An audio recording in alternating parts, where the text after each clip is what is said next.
Satoshi's return is bad for business, and here's why.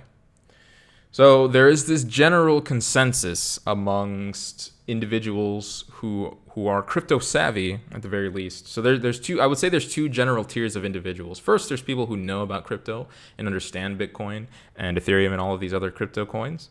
And then on top of that, and these people understand it on a basic level. And then on top of that, there's people who are really cypherpunks, who really understand things, who have done trading, who have done investments, who have talked about things at length in front of people, done speeches, read a lot of white papers. This kind of second tier of individual who is very, very crypto savvy and understands the ins and outs of things. I'm one of them, by the way. So subscribe if you haven't and like the video.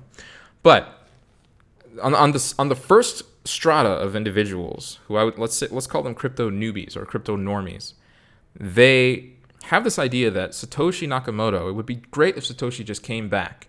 If he came back, all things would be good with the world. We would be able to put away any kind of doubts about who Satoshi actually is. We would finally have a leader again. We would be able to follow the word and message of Satoshi, and almost like this Jesus Christ figure, which is kind of mind-blowing.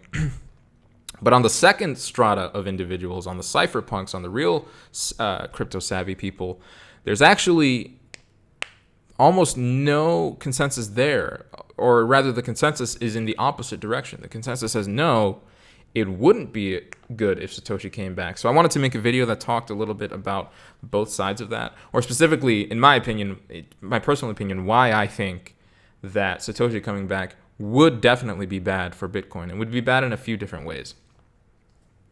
So in general, I will say, him ever coming back, terrible idea. Firstly, and we'll talk about the big elephant in the room first. Firstly, Satoshi owns 1 million Bitcoin. Or more, or less. A little, maybe give or take 100,000. Satoshi is by far the largest holder of Bitcoin. I do not think there's a larger holder of Bitcoin aside from maybe an exchange. But no, I don't even think that. I think the highest number exchanges get to is something around 100,000 Bitcoin. So Satoshi has 10 times that. So you have to imagine 21 million Bitcoin. If Satoshi owns 4 or 5% of that, like, holy crap, if this guy comes back, that is an existential threat to Bitcoin. Because you have to imagine, this is a human. All humans want the same thing.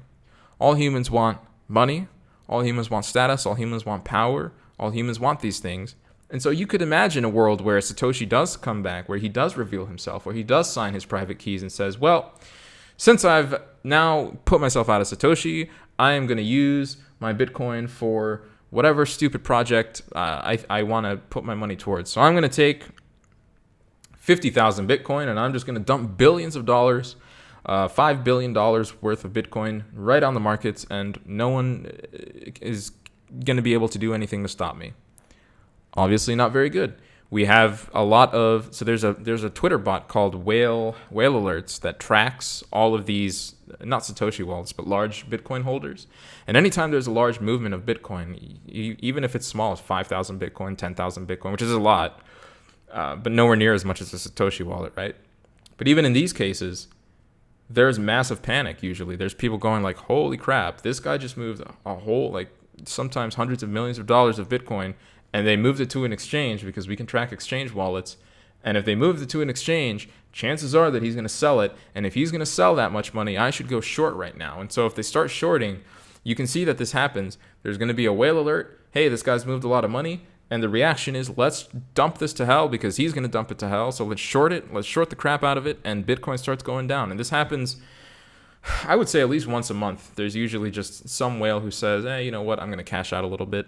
Or I'm going to cash out completely, or however much. But they cash out a lot of money. And so when they do, obviously people look at that and they go, whoa, it's pretty disastrous for holders, or at least for the short-term price of the asset. And it's also a good catalyst for shorting it anyway. It's a good reason to do so, because everyone else is obviously looking at these things too.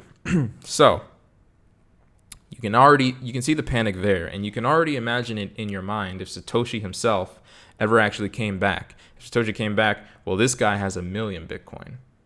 Whoa, what are we going to do about that? Is there even enough buy? There's no buy order book large enough to actually be able to absorb even 10% of that. Even 1% of that would probably crash the markets to some heavy extent.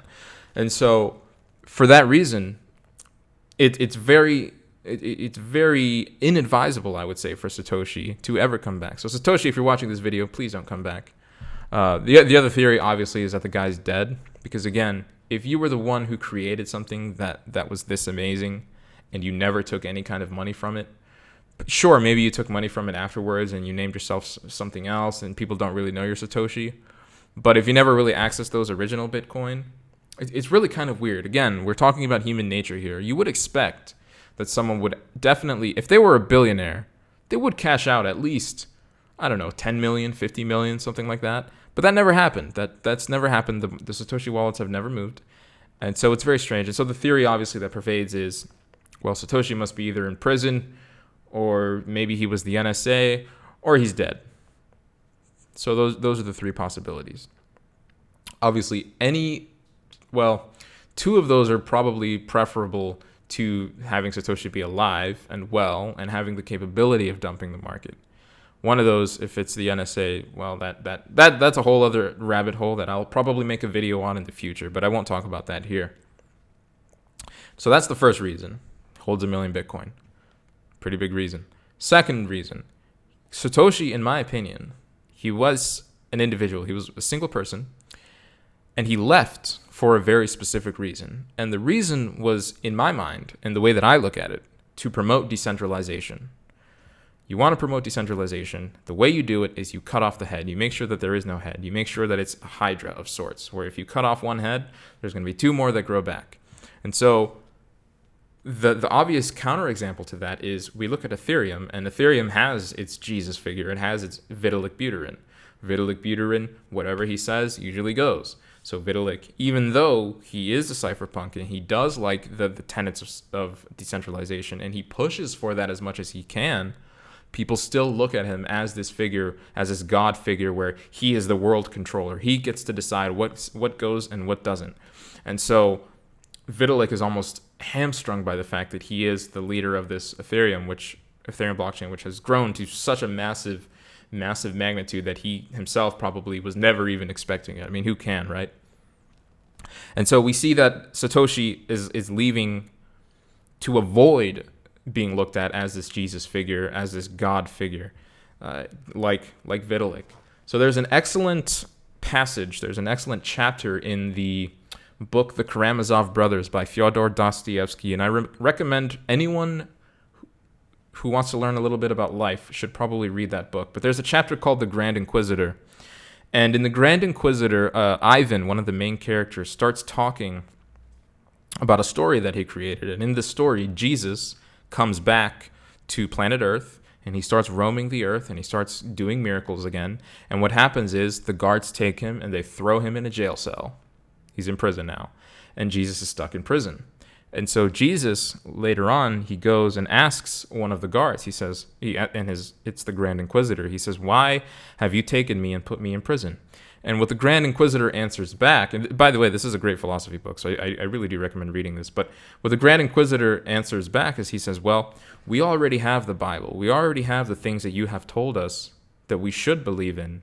If you come back to the planet Earth and you start adding to that and you start telling us things and showing us and proving that you are real, we no longer have the decision to decide whether we should follow you or not. We no longer have the ability to know or to have a faith or a belief in something. We must now follow everything you say because we know that you are real. We know that you exist. You are now a tyrant. And we just can't have that. And so for that reason, you have to be jailed. You cannot exist in the world. You can only exist in the past." And so Satoshi is almost the same way, where if Satoshi ever did come back, it would be almost as if adding, where whatever he says, people all of a sudden need to follow that. Whereas I think what Satoshi wanted was a decentralized system where people could decide, where miners could decide if we did want to do SegWit 2x, or maybe we did want to increase block size, or maybe we did want to do this fork or that fork. If you have a Satoshi figure, you simply cannot do that. And so it makes sense to me why Satoshi did finally go back into the shadows. So in general, I think Satoshi coming back is one of the worst things that could happen to crypto, both from a financial perspective, from a market risk perspective. Everyone would dump it. Everyone would lose faith. It would probably go near zero. And also from the other perspective of Satoshi coming back would now have this God figure that would forever put Bitcoin on a rail and on a track that is fully dependent on one man. And that's clearly not what Satoshi wanted with the principle of decentralization. This video was sponsored by Cryptowatch. Are you a crypto degen? Do you spend countless hours in front of your PC babysitting your leverage trades? Well, babysit no longer. With Cryptowatch, you can spend countless hours in the comforts of your own bed, waiting for those SMS alerts. Track how wrecked your portfolio is that week with their portfolio tracker. And you can also check the price of your favorite shitcoins. If you'd like to join Cryptowatch, there's a link in the description below. Happy trading!